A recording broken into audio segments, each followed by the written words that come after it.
Man, the only thing I'm upset about is how long I took to actually see this movie.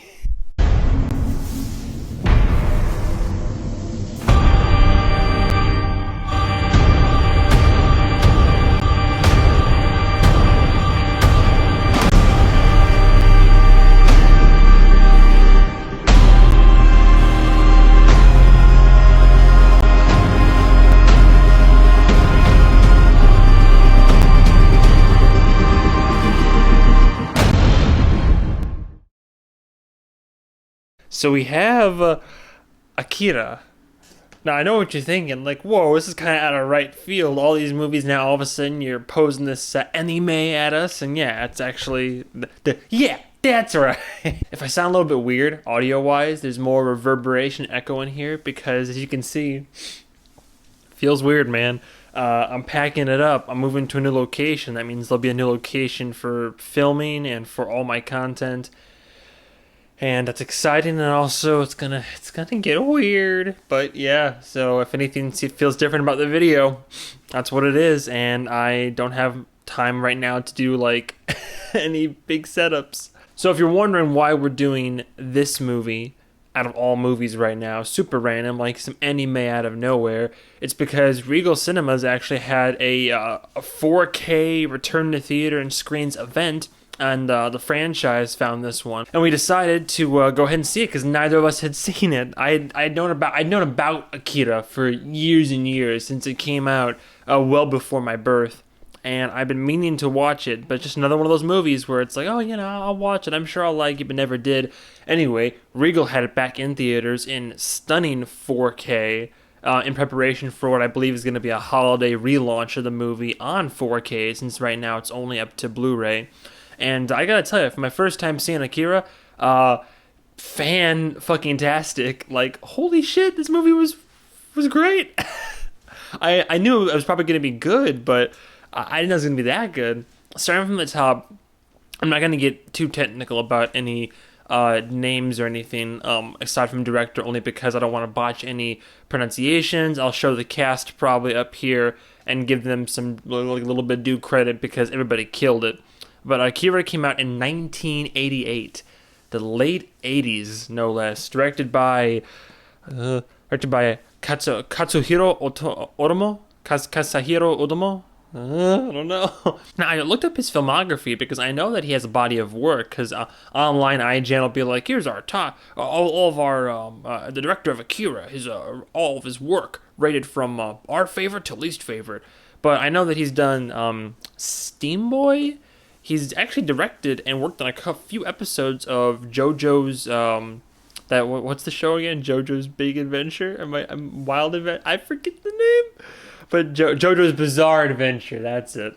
And then he's done some like short pieces here and there, like little shorter films. I guess starting from the technical aspect, direction, fantastic.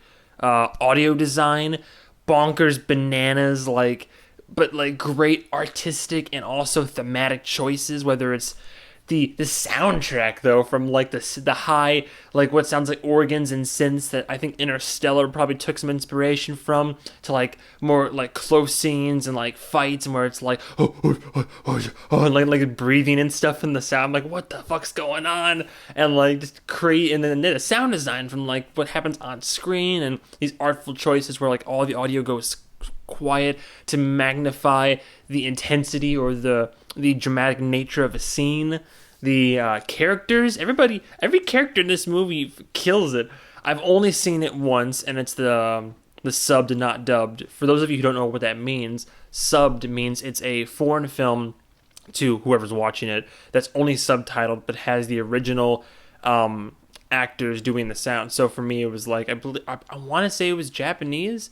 I heard some kid in the audience say something about it being Korean, but I'm pretty sure this was Japanese, with names like Canada. And dubbed, meanwhile, is when you have the film and it's been dubbed over with English translations. There might still be subtitles, but that's the main difference, in case you didn't know, between subbed and dubbed. So all that being said, as a film, like, yeah, it looks great. Especially, like, I have never seen this movie in its original release format, but seeing it in 4K, this film could have been released this year, and I would have been like, yeah, it looks great. It was fantastic animation, especially considering this was 1988, revolutionary for its time. But just fantastic hand drawn and fantastic animatics, and just overall like a very great, engaging story from like start to finish. I was never not engaged with this film. I was so curious. I was like, oh, will my questions be answered? And but even when I thought they weren't going to be, they were. Overall, I'm just gonna start like gushing about it because like I only have like one small negative point for it. That's about it. But this movie was fucking great. I think it's a staple for pop culture, even if you're not into foreign films. It's a great action movie. It's great, fantastic sci-fi. There's actually some really good and engaging characters, even if some of them, like, you know, by today's standards are a little bit, I'm sure people could be like, oh, well, Canada's actually kind of a toxic masculine man and all that, though I'm pretty sure they point out toxic masculinity at some point. I don't recall if I'm confusing that with another movie. Even like when I was talking about the visuals and how good this movie looks, even the subtitles, I think with the 4K release, they had some like new subtitles. I don't know what it was about it, but the subtitles for me were like super crisp. Just the font they chose, how they looked, they popped out and just seemed so, just so clean.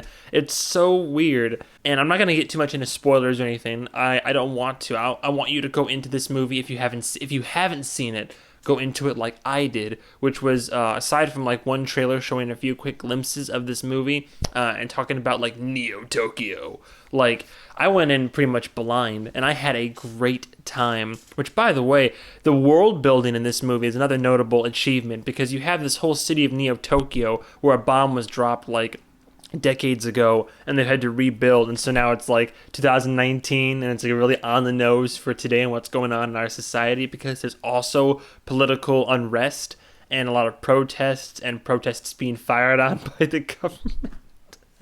Dude, this movie like called a bunch in that regard, and it's super on the nose for 2020 right now because all that stuff is happening. Yeah, it was just really entertaining, really interesting. They were able to build this whole world without like they didn't really have to spoon feed you exposition. And granted, there were some conversations where people said things that kind of directly shed some light on what's going on in the city and how the city functions, different factions, characters, how the government operates, but it's all within the context of like friends talking, friends reminiscing, maybe a secret like government organization meeting type of deal. So I feel like everything comes naturally enough from the plot.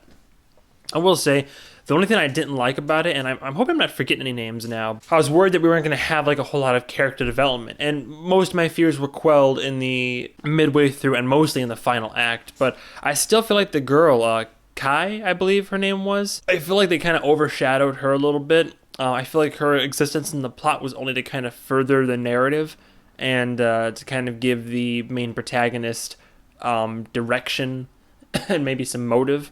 So I would have liked to know more about her and her character. Maybe there's something that I personally glossed over and didn't realize, but honestly, that literally is my only complaint. Because some people might have complaints about how the movie ends or the overall progression of it, but I'm not in that wheelhouse, and yeah, I'm not going to get too much into it. Again, this, even just me wearing this, like, I'm not going to explain exactly why I'm wearing this, but if you've seen the movie, this is the best I could come up with in terms of, like, a cape.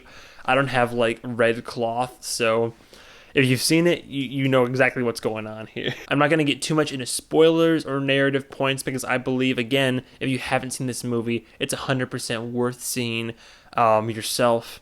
Go for it.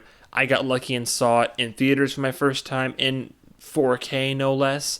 You might not be quite as lucky, but I would say definitely rent it, or I'd say flat out buy it if you're a fan of anime or just like really well-made shows. Not for the kids though. It's definitely an R-rated flick. There's sexual assault, there's violence, there's gore, there's language. It's definitely not the best kids movie, which is funny because the theater we saw it in, there were kids that were like 4 or 5 years old in one of the back rows, like watching it, and their parents abandoned them in there.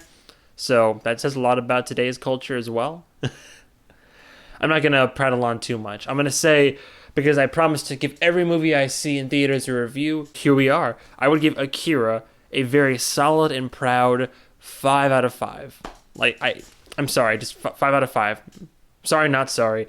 The one complaint I had about this movie is completely overshadowed by all the positive qualities about it, which I believe is the thing that can happen. Because you have movies that are close to perfection, where it has enough flaws that kind of like conflict with your review enough where you're like, I can't give it a 5 in good faith. I can give Akira a 5 out of 5 in all good faith. I can. It was a fantastic film, and I'm so glad I got to see it. So that's about it. Thank you guys and gals so much for watching.